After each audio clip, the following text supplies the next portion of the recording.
ഉരുൾപൊട്ടി ഒലിച്ചെത്തിയപ്പോൾ ജീവൻ കയ്യിൽ പിടിച്ചോടിയവർ ദുരിതാശ്വാസ ക്യാമ്പുകളിൽ അഭയം പ്രാപിച്ചിരിക്കുകയാണ് ഇപ്പോഴും. സർവ്വതും നഷ്ടമായ ഇവർക്ക് സ്വന്തം ജീവനെങ്കിലും രക്ഷിക്കാനായല്ലോ എന്നത് മാത്രമാണ് ഏക ആശ്വാസമായി നിലനിൽക്കുന്നത്. കെട്ടിപ്പൊക്കിയ ജീവിതവും ജീവനോപാധിയുമൊക്കെ മണ്ണിനടിയിൽ ഞെരിഞ്ഞമർന്ന് കിടക്കുകയാണ് ആ ദുരന്ത ഭൂമിയിൽ.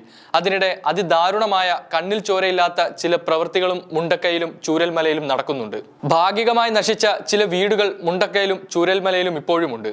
ഈ വീടുകളുടെ പൂട്ടുപൊളിച്ച് ചിലർ മോഷണം നടത്തുന്നുവെന്ന വാർത്തയാണ് ഇപ്പോൾ പുറത്തു വരുന്നത്. രക്ഷാപ്രവർത്തകരെന്ന വ്യാജേനയാണ് ചിലർ പ്രദേശത്ത് മോഷണത്തിനായി ഇറങ്ങിയിരിക്കുന്നത്.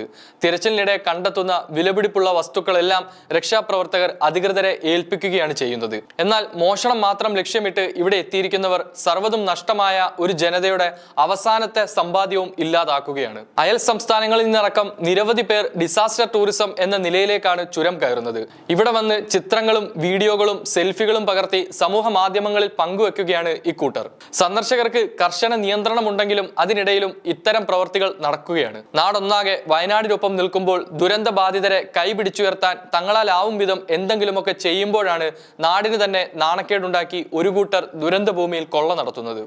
വയനാട് ജില്ലയിലെ ദുരന്ത സ്ഥലത്ത് നിന്ന് രക്ഷാപ്രവർത്തകർക്കും സന്നദ്ധ പ്രവർത്തകർക്കും ലഭിച്ച ആഭരണങ്ങളും വിലപിടിപ്പുള്ള വസ്തുക്കളും രേഖകളും സിവിൽ സ്റ്റേഷനിലെ കൺട്രോൾ റൂമിലോ മറ്റ് കൺട്രോൾ റൂമിലോ ഏൽപ്പിക്കണമെന്ന് റവന്യൂ വകുപ്പ് പ്രിൻസിപ്പൽ സെക്രട്ടറി ടിങ്കു ബിസ്വാൾ അറിയിച്ചു. ഇവ സൂക്ഷിക്കുന്നതിന് ജില്ലാ പോലീസ് മേധാവിക്ക് നിർദ്ദേശം നൽകിയിട്ടുമുണ്ട്.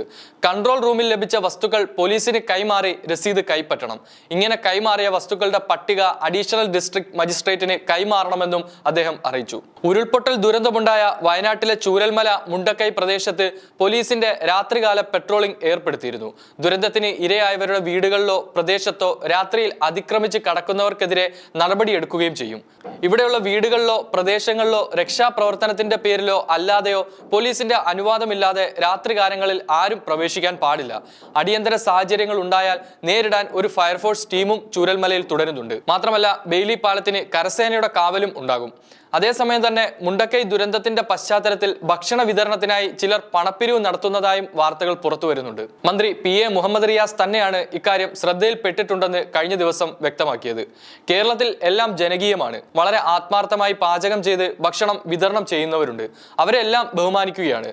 അവർ ചെയ്തതൊന്നും ചെറുതായി ആരും കാണുന്നില്ല. എന്നാൽ ഭക്ഷണം കഴിച്ചിട്ട് ചില പ്രയാസങ്ങൾ നേരിട്ടവരുണ്ട്. സൈനികർ ഉൾപ്പെടെ രക്ഷാപ്രവർത്തനത്തിലെ ആളുകൾക്ക് അങ്ങനെ ആവുമ്പോൾ ബുദ്ധിമുട്ടാണ്.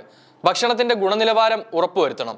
കൂടാതെ ഭക്ഷണം നൽകുന്നതിന്റെ പേരിൽ വ്യാപകമായ പണപ്പിരിവ് നടത്തുന്നുണ്ടെന്ന ആക്ഷേപം ഉയരുകയാണിപ്പോൾ.